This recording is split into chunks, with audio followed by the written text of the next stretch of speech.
એટલે વૈશંપાયન ઋષિ અહીંયા જન્મેજયને કહે છે, ધર્મરાજ યુધિષ્ઠિરે શ્રી કૃષ્ણની આ વાત સાંભળીને એમને એક બીજો પણ પ્રશ્ન પૂછ્યો.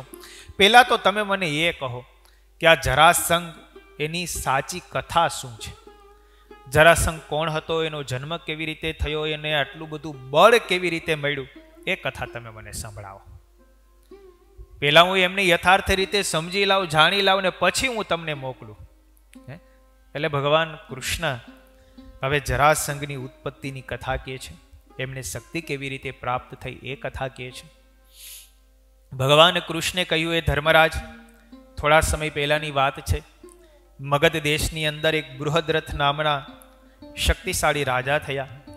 તેમની પાસે 3 અક્ષૌહિણી સેનું જેટલું સૈન્ય હતું. એ ખૂબ જ વીર હતા, રૂપવાન હતા, ધનવાન અને ક્ષમાશીલ પણ ખૂબ હતા, ઐશ્વર્યશાળી પણ એ ખૂબ હતા. એ બૃહદ્રથ મહારાજાએ કાશી રાજ 2 કન્યાઓ સાથે જ્યારે લગ્ન કર્યા ત્યારે બૃહદ્રથ મહારાજે એમની સાથે એવી પ્રતિજ્ઞા કરી કે હું તમારા બંનેની સાથે સરખો પ્રેમ કરીશ, હું તમારી સાથે ક્યારેય પણ પક્ષપાત નહીં કરું. એ બંને સાથે એમણે એવો પ્રતિજ્ઞા કરીને એમની સાથે લગ્ન કર્યા. ઘણા વર્ષો સુધી ગ્રહસ્થાશ્રમની અંદર એ જોડાયા.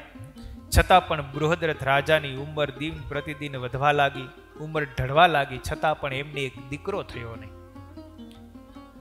2 પત્નીઓ છે, પણ 2 પત્નીમાંથી એક પણ પત્નીમાં જ્યારે સંતાન ન થયું એટલે બહુ મૂંઝાવા લાગ્યા.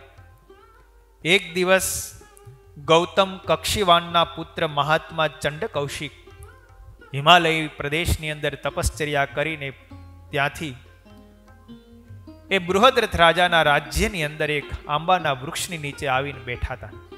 આ વાતની જાણ બૃહદ્રથ મહારાજને થઈ એટલે મનમાં વિચાર થયો, આ ચંડ કૌશિક અત્યંત પવિત્ર ઋષિ છે, સમર્થ છે, આપણે એમની પાસે જઈને આપણા દુઃખની રજૂઆત કરીએ. બૃહદ્રથ મહારાજ પોતાની બંને પત્નીઓની સાથે સત્યવ્રતી ચંડ કૌશિક ઋષિ પાસે ગયા અને એમને હાથ જોડીને કહ્યું કે હું આ દેશનો રાજા છું, પણ અત્યંત અભાગ્યો અને દુઃખી છું. મારી ઉંમર ઢળવા આવી છે, મારે 2 પત્નીઓ છે, રાજ્ય ખૂબ વિશાળ છે, છતાં એક પણ સંતાન નથી. તમે તપસ્વી છો, મહાત્મા છો, હું તમારે શરણે આવ્યો છું, આ દુખિયાના દુઃખને દૂર કરો એવી પ્રાર્થના છે.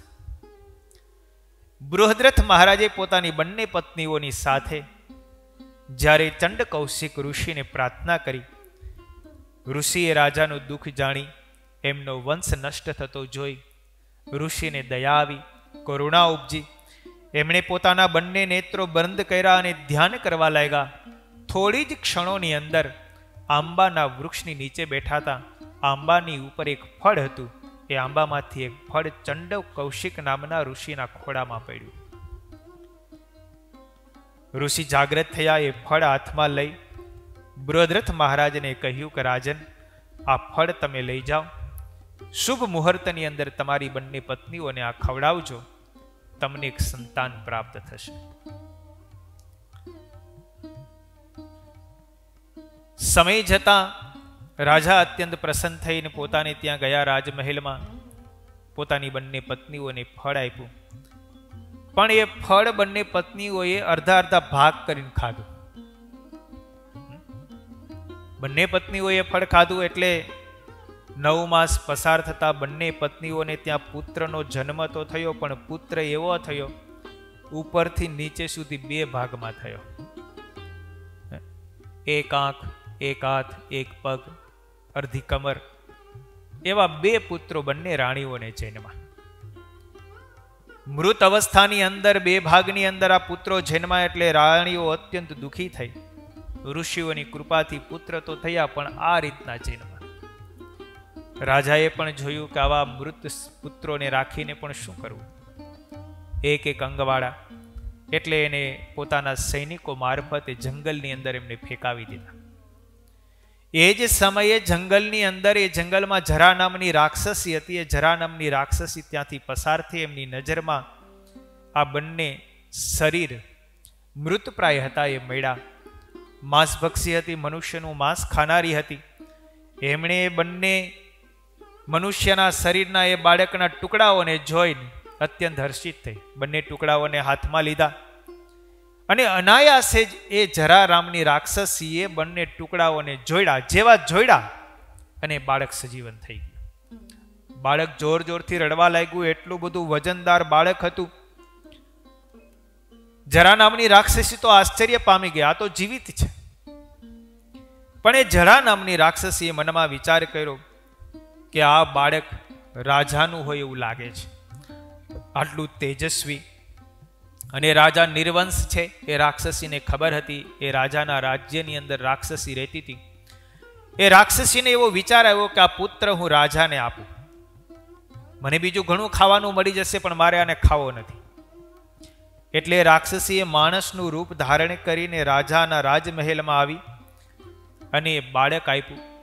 આ બાજુ બાળક જેવું સજીવન થયું એ જ સમયે પેલી રાજાની બંને પત્નીઓ આ બાળકની માતાના સ્તનમાં દૂધ આવ્યું. એને આશ્ચર્ય થયું કે આવું તે કેમ થાય. રાજા પાસે બાળક આવ્યું. પેલા રાક્ષસી હતી, માણસનું રૂપ ધારણ કરીને આવી હતી. રાજાએ પૂછ્યું કે આ બાળક, તો કે આ બાળક તમારું છે. જંગલમાં તમે જેને ફેંકી દીધું એ મારા અનાયાસે જોડવાથી સાજું થયું છે, જીવિત થયું છે, રડતું તું, આ તમારું માનીને મેં તમને દેવા આવી છે. રાજા બહુ પ્રસન્ન થયા. એને પૂછ્યું તું કોણ છે? એણે કહ્યું હું જરા નામની રાક્ષસી છું, પણ રૂપ બદલીને તમારી પાસે આવી છું.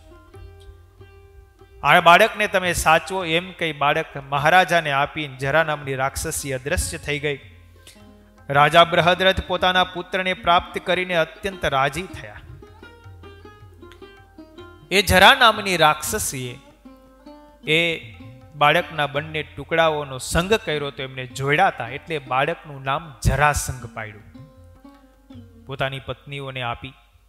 પત્નીઓ પણ બાળકને લઈને અત્યંત રાજી થઈ.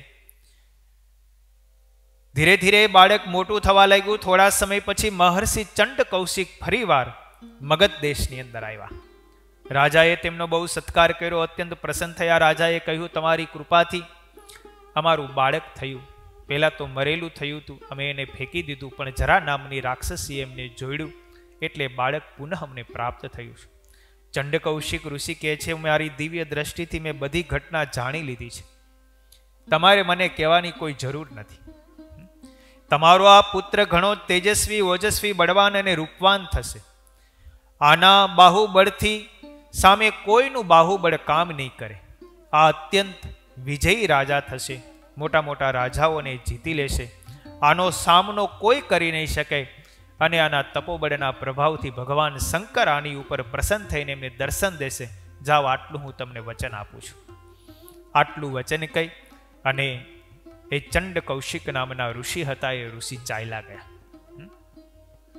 એ જરાસંઘ ઋષિના આશીર્વાદ અને જરાસંઘે અત્યંત તપશ્ચર્યા કરી. એટલું ઘોર તપ કર્યું. ભગવાન શંકર એમને દર્શન દીધા. ભગવાન શંકર એમની ઉપર પ્રસન્ન થયા અને ભગવાન શંકરે પ્રસન્ન થઈને એમને વરદાન આપ્યું જરાસંઘને કે જા હું તમને વરદાન આપું છું, તમને યુદ્ધની અંદર કોઈ જીતી નહીં શકે. એટલે જરાસંઘ જ્યારે જ્યારે કોઈ પણ રાજા ઉપર ચડાઈ કરતો, સૈન્ય લઈને જશો, ત્યારે જરાસંઘને કોઈ જીતી ન શકતું. સ્વયં ભગવાન પણ જીતી નહોતા શક્યા. એ જરાસંઘની બે પુત્રીઓ હતી, અસ્તિ અને પ્રાપ્તિ. એ જરાસંઘે પોતાની બંને પુત્રીઓ અસ્તિ અને પ્રાપ્તિને કંસની સાથે પરણાવી હતી. એટલે ભગવાન કૃષ્ણએ જ્યારે કંસને માર્યો એટલે અસ્તિ અને પ્રાપ્તિ બંને વિધવા થઈ. એટલે બંને પુત્રીઓ જરાસંઘ પાસે આવીને કહ્યું અમારા પતિને કૃષ્ણએ મારી નાખ્યો છે, અમે વિધવા થઈ છે, માટે તમે એનો બદલો લ્યો. અને જરાસંઘે પછી મથુરા ઉપર ચડાઈ કરી. દરરોજ કથા તથા સત્સંગનો લાભ લેવા અમારી ચેનલ દીક્ષાધામ લાઈવને લાઇક, સબસ્ક્રાઇબ અને બીજા હરિભક્તો લાભ લઈ શકે તે માટે શેર કરવાનું ના ચૂકશો. જય સ્વામિનારાયણ.